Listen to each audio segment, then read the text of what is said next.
სამწუხარო არის ის, რომ ასეთი ტიპის შემზარავი კადრები და ესეთი შემზარავი ფაქტები ჩვენ უკვე ძალიან ბევრი გვაქვს ნანახი. და ეს არ მთავრდება და მე არ ვიცი მე ხა სულ ვფიქრობ ხოლმე ამის მიზეზებზე რა თქმა უნდა და მგონია რომ მაინც არის ის რომ ადამიანები ვერ ვიცავთ საკუთარ თავს და საკუთარ უფლებებს. იმიტომ რომ მეტი სოლიდარობა და მეტი რაღაც სიმკვრივეა საჭირო რა. ეს ადამიანები რომლებიც ერთმანეთის გვერდში ერთ სიტყვით ვდგავართ, მე საქმით ვეღარ ვდგავან, ყველას რაღაცნაირად საკუთარი მოსაზრება აქვს, საკუთარი აზრი აქვს, ზოგს იმედი აქვს, რომ თუ არ გაამწვავებს ურთიერთობას, იქნებ ვიღაცამ რაღაცა მოწყალების თვალით გადმოხედოს, რაც მე მაგალითად ამის არ მჯერა. მე მაინც მგონია, რომ ეს უნდა იყოს რაღაცა მართლა უკვე ერთმუშტად შეკრული რაღაც მოძრაობა და ადამიანების სურვილი, რომ ბოლოს გინდა თუ არ გინდა, რომ შესაკუთარ ქვეყანაში ჭერი გქონდეს. ხა უჭერო ადამიანი და უსახლკარო ადამიანი, ეს ხო ვიცით რაც არის, ხო ფაქტიურად ადამიანი არ ახარ.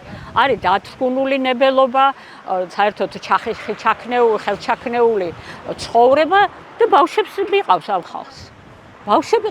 ბავშვებმა ამას უყურეს, როგორ სცემან მათ მშობლებს, როგორ უნგრევენ ქონ ცახს, რომელიც ამ თავის მშობლებმა მათ თვალწინ თავის ხელით ესე რაღაცა დაკოწიწეს.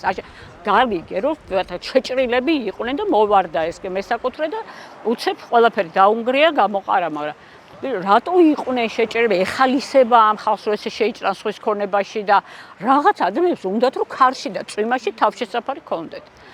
არის ახლა მე მაგალითად ჩემი გადმოსახედიდან მგონია რომ ძალიან სერიოზული მოთხოვნები არის დასაყენებელი, თუნდაც ის რომ მე არ ვიცი მუნიციპალური მიწები საერთოდ დარჩა ქვეყანაში თუ არ დარჩა, გამოუყონ ამ ხალხს რაღაცა მიწები შეთანხმებული პროექტებით.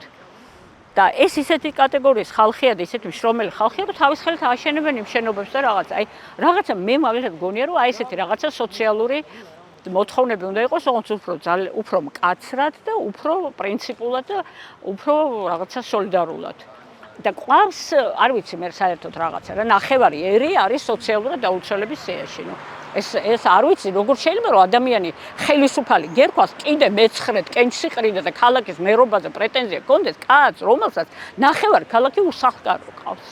და რაღაცა სიცოცხლით სავსე ქალაქი ყველაზე ცენტრალურ, ყველაზე პრესტიჟულ ბაღებში ბავშვებს გეხოცება, იმიტომ რომ დენი ვერ გაიყვანა და საერთოდ რაზე ვლაპარაკობ, ცაც ცხოვრობ და მე არ ვიცი, ძალიან უბრაზდები, უფრო ჩემ თავზე და ხალხზე უბრაზდები რა, რომ ჩვენი ბრალია, შენ თუ არ დაიცავი შენი თავი, არ დაგიცავს არავინ, მით უმეტეს ესეთი ამ ქონებაზე ჩაციკლული ხალხი